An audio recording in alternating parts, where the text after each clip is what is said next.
how does exiting a religious group, such as the LDS Church, affect one's faith in general?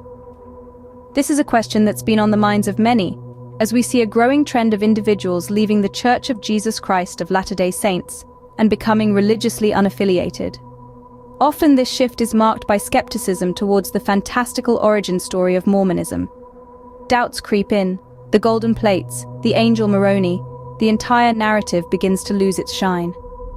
The theology of the LDS Church, once held as unimpeachable, now appears tenuous, its foundations wavering under scrutiny.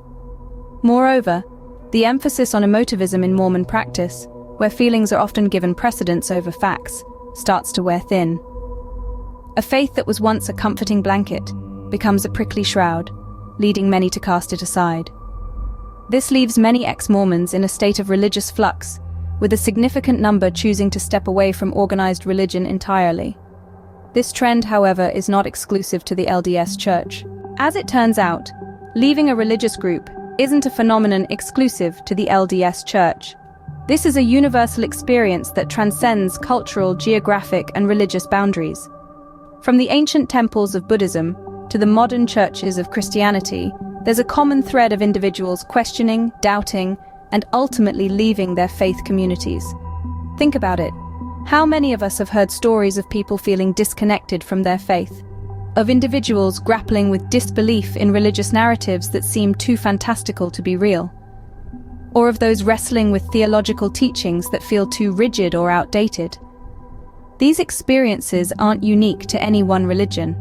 In fact, it's a widespread occurrence, a global trend, if you will, that sees people distancing themselves from religious practices that no longer resonate with them. They might be uncomfortable with certain rituals, or feel alienated by a lack of inclusivity. Whatever the reason, it's clear that this isn't an isolated incident. So, what can we take away from these patterns? When the dust settles, what happens to faith?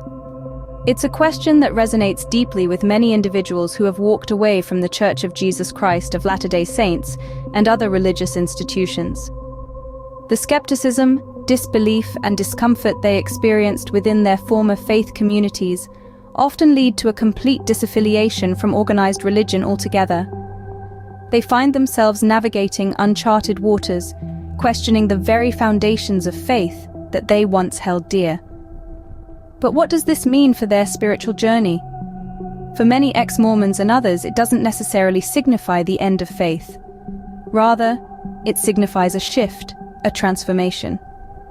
They exchange a structured belief system for a more personal, individualistic faith journey. This journey may not align with any particular religion, but it is still a pursuit of truth, understanding, and meaning. The aftermath of faith, then, is not a spiritual wasteland, but a diverse landscape of exploration and discovery. It's a place where questions are welcomed, not shunned, and where doubt is seen not as a weakness, but as a catalyst for growth. Whether it's the LDS Church or any other religious group, leaving does not necessarily mean the end of faith, but perhaps a transformation of one's belief system. I don't believe it.